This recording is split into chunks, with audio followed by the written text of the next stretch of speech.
You know, some stories feel like they were written yesterday. Today, we're jumping into a political thriller that's actually thousands of years old, straight from the book of Judges. It's this raw, brilliant story about ambition, betrayal, and a man named Abimelek who would do, well, literally anything to be king. And when I say anything, I am not kidding. The story kicks off with this just horrifying number, 70. That is how many of his own brothers Abimelek had murdered just to clear his path to the throne. All of them, executed on a single stone. It's a brutal way to start, and it really sets the stage for a kingdom that was built on blood from day one. So how do you get people to actually support a massacre? Well, Abimelek goes to the leaders of a city called Shechem, and he frames it not as this horrific crime, but as a simple, practical choice.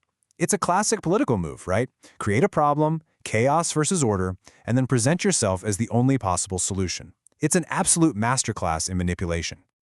All right, so let's get into the details here. How exactly does a coup like this even come together? It turns out the recipe for this kind of power is disturbingly simple.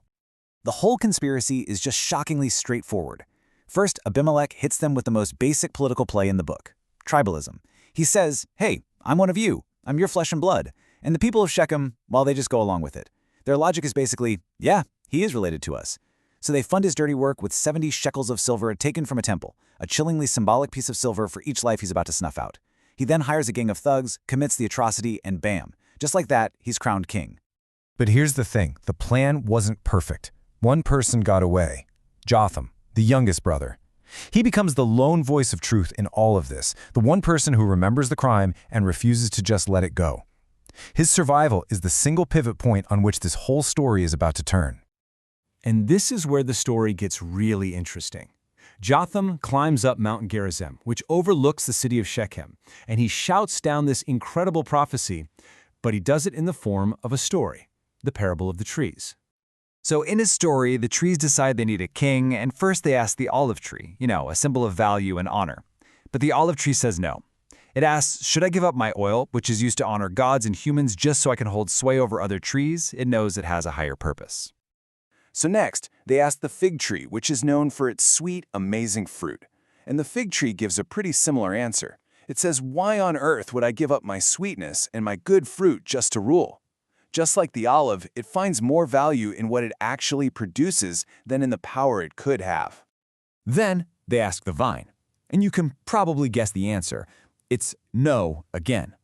Should I give up my wine, which cheers both gods and humans, just to go wave over the other trees? The message here is crystal clear. Those who have real inherent worth and a productive purpose, they have zero interest in the empty pursuit of power. So finally, after being rejected by all the valuable, productive trees, they turn to the most useless, dangerous plant they can find, the thornbush. The thornbush gives no fruit, no oil, no wine, and it barely gives any shade. And what does it say? An enthusiastic yes. And this just perfectly captures the nature of this kind of ruler. The thornbush's acceptance comes with a threat. It's that classic strongman offer, isn't it? I alone can protect you, but the price of that protection is your total loyalty. The alternative is annihilation.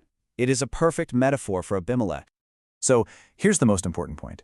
Jotham isn't just telling a clever little story, he is pronouncing a curse. He's prophesying that this toxic deal between the worthless king and the foolish people who chose him will inevitably, absolutely end with them consuming each other in fire.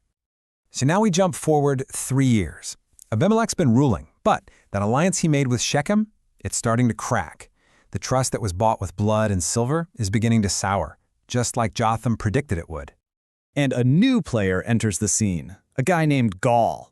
He's a total opportunist who sees this growing discontent and decides to use it for his own gain. He starts publicly mocking Abimelek's family background and boasting that he could easily overthrow him. And the now treacherous citizens of Shechem, well, they eat it up. But Abimelek has an informant inside the city, his governor, Zebul. So he finds out about the rebellion, brings his army, and sets an ambush. As the sun rises, the very overconfident Gaul is just standing at the city gate when he spots troops approaching in the distance. And this is where the trap is sprung. Zebul, who is secretly loyal to Abimelek, plays dumb. He just casually dismisses Gaul's warning, telling him he's just seeing shadows. He lulls him into this false sense of security until it is way too late. The rebellion gets crushed, and Gaul is chased out of the city. But just defeating the rebel leader isn't enough for Abimelek. The people of Shechem, the very city that made him king, betrayed him, and now he turns his full, furious attention on them. The fire that Jotham prophesied is about to be unleashed. Abimelek's revenge is just cold, methodical, and total. He ambushes the citizens while they're working in the fields. He seizes the city gate so absolutely no one can escape. He captures the city, kills everyone inside, and then razes it to the ground. And as one final act of pure desecration, he sows the ruins with salt to make sure nothing can ever grow there again. But what about that fire from the prophecy? Well, the last survivors, about 1,000 men and women, they all flee to a strong tower for safety. Abimelek has his men cut down branches, pile them high against the tower, and then he sets it ablaze. They are all burned alive. The thornbush has now literally consumed the people with fire. With Shechem completely destroyed, Abimelek moves on to the next town, Thebes. He's at the absolute height of his power, a seemingly unstoppable force. But this is where his brutal reign comes to a sudden, and you have to say, a deeply ironic end. Just like he did in Shechem, he attacks a tower where the people have taken refuge.